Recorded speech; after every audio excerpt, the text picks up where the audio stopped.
This is Firewalker bringing you part 3 of my Healing from Faith series. The first video was on 10 ways in which the God of the Bible can seem abusive.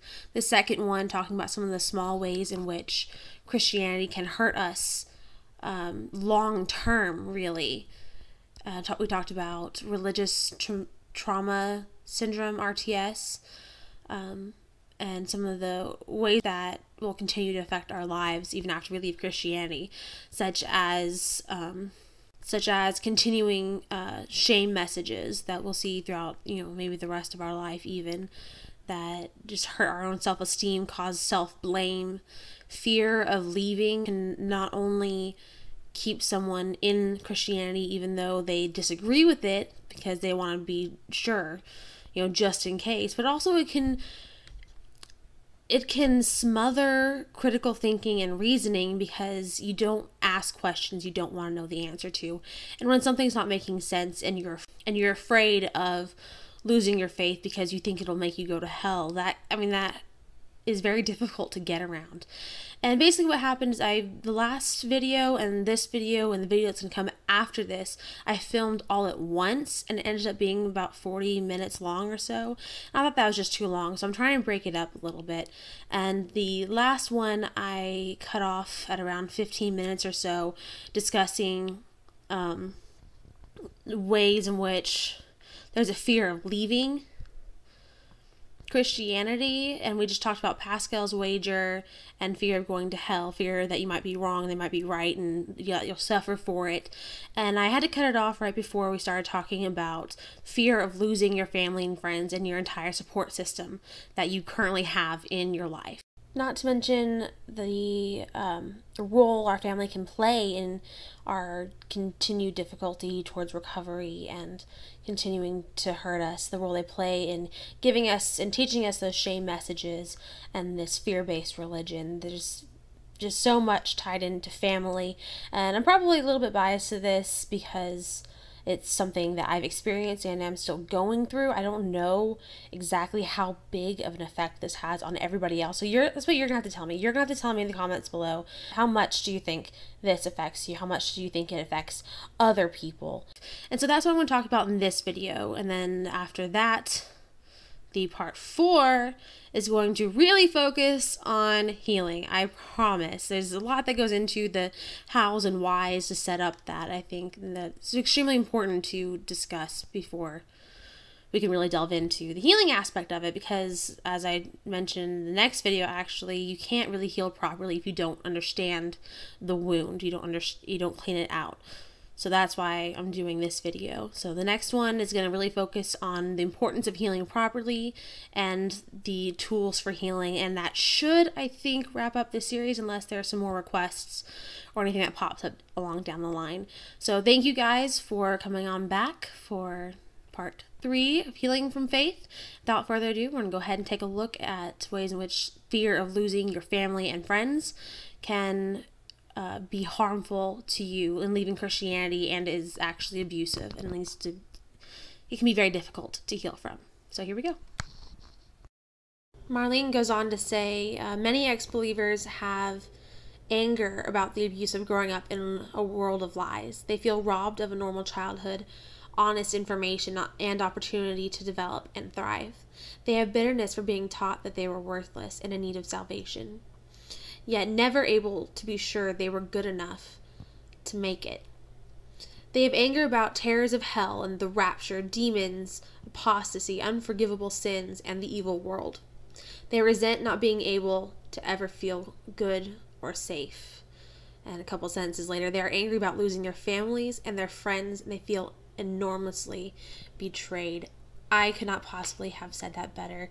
Betrayed is the one word that kept coming up constantly as I was processing what was going on with my family. I felt so betrayed because they weren't who they said they would be, that they said that they were, or that I thought they would be, or that God was, or Christianity was. Like everything, it felt like everything was a lie. And it felt like everything was just living in a lie. And I couldn't, you almost want to take a shower, get it off. Okay. And it's very hurtful to think that Christianity could be the reason why I may or may not ever see my parents again. They may not make it to my wedding or ever meet their future grandkids, assuming, or future granddogs. That idea that Christianity could be the thing that took that away from me is very hurtful. And I feel betrayed by my parents because, when I was in high school, I don't remember what it was, but something I realized I couldn't make it work with Christianity. It's like, if this is true, then Christianity can't be true. If Christianity is true, then this can't be true. But I'm pretty sure both things are true.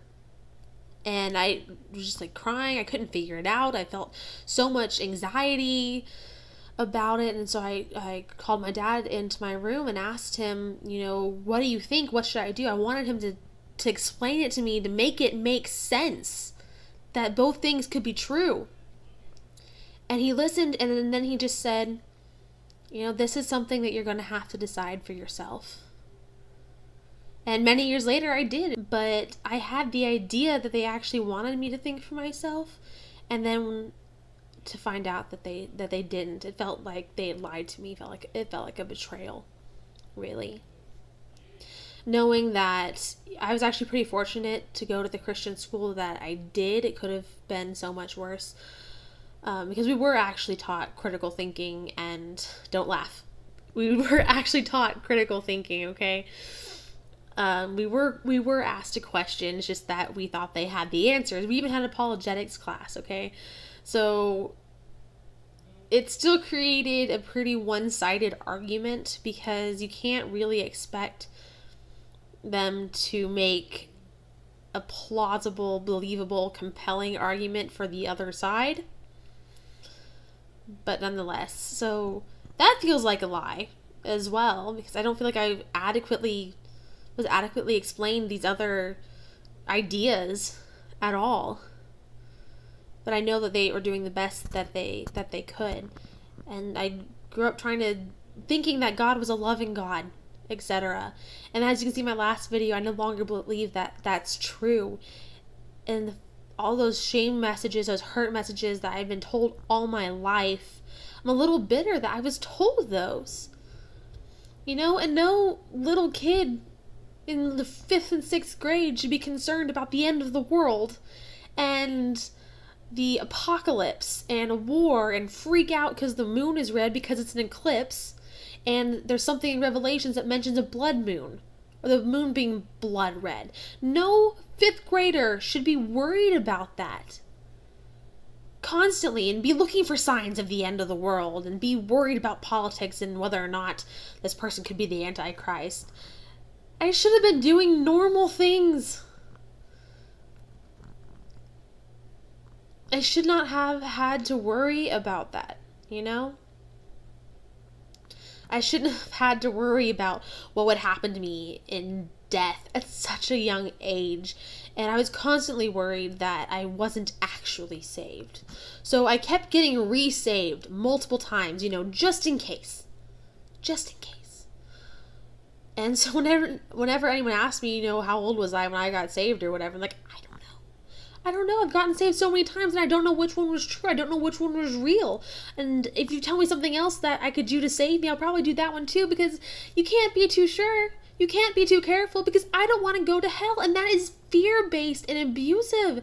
And a child should not have to face that kind of fear.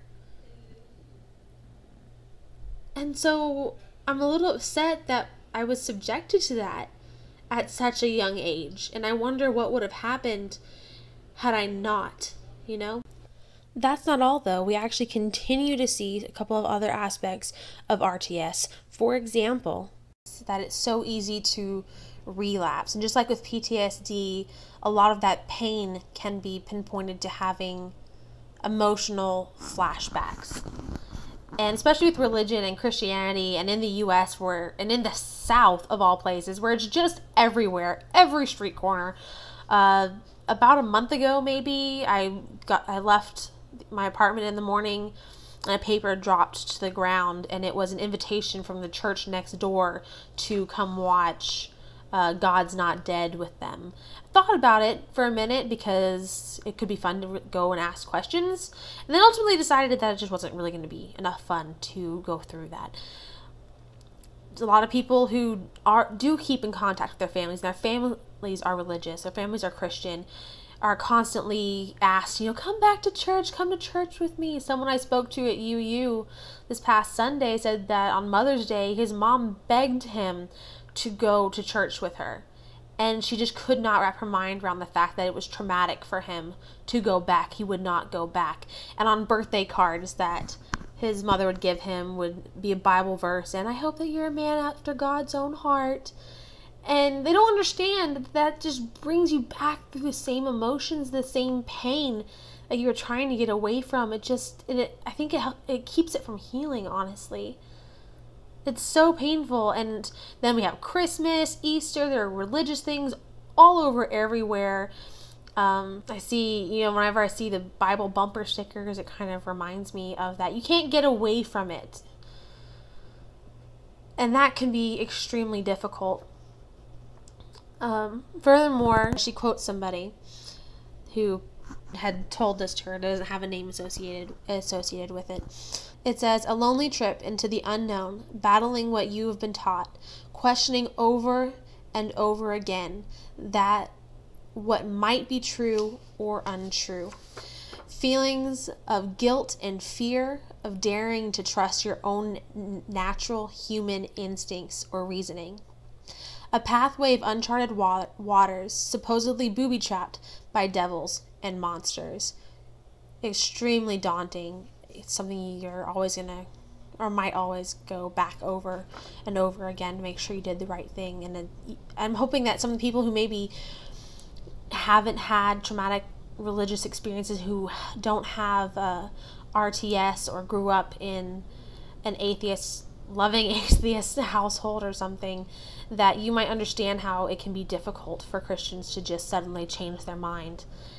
She also mentions that another difficulty is, even if you want to find a counselor, that it can be difficult in places that are highly religious to find a non-religious counselor who isn't going to just tell you to go back to your religion and redevote yourself to it or get right with God or something like that. The very first counselor I went to, when I was filling out the paperwork, I looked up to the table and I saw Christian Family Newsletter.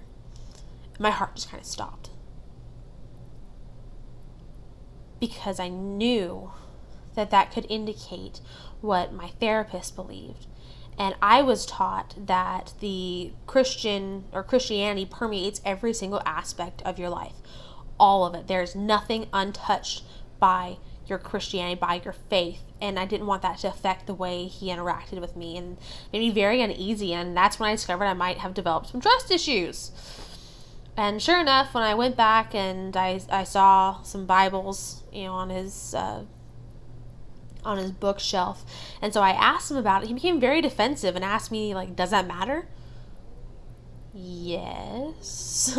Is it going to affect the way you interact with me? And so anyways, I couldn't go see him, but the guy that I'm with now for a counseling psychologist, he's a Christian, but he's married to a Buddhist, and he believes that Christianity is not the one road to happiness, and that's going really well. Made me very happy. He's been very open with that and very understanding of some of the problems I have in religion, but that's just another hurdle in trying to heal. It's trying to find somebody who understands and isn't going to try to send you back to the same abusive situation that you left to begin with. So thank you for joining me for part 3 of the Healing from Faith series. I apologize, it's been so long, and I kind of went from topic to topic a little bit, it seems to me, as I'm looking back through it. But thank you for sticking with it and watching the entire video. I very much appreciate that. You know what else I'd appreciate? I'd also appreciate some comments, some likes, thumbs up, shares, rate, subscribe, etc. All of those great things, which you can do down below. Just scroll down a little bit right there. Really appreciate that as well. I've really appreciate the support that I've gotten from all of you who've been watching. It's very heartwarming. And of course, as always, let me know if there's anything else that I can do to help. I will have the part 4 out shortly, because all I really have to do is do the introduction and conclusion like I'm doing for this video. But even that took me like a week to get the motivation to do that. So hopefully I will see you guys again soon, and then as soon as I'm done with this series, the next project is to discuss the sanctity of marriage in Free and Honest, Why I Left Christianity, number 4, I think. So make sure you guys stay tuned. Also, in other news, I went ahead and started a blog called The Phoenix Rising, and the web address is go through rise from, as in you have to go through the fire in order to rise from the ashes.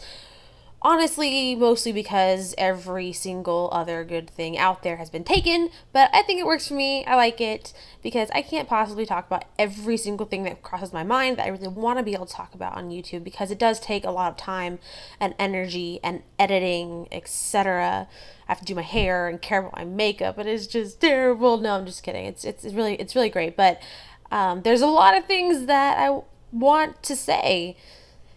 So I decided a blog would be a great way to do that. So if you want to, go ahead. The link is below. There's a link to it on my channel page somewhere. There's a link to it on my Facebook page for this channel as well. So go forth, find me on all the other social media things. This is Firewalker saying I can't wait to see you there.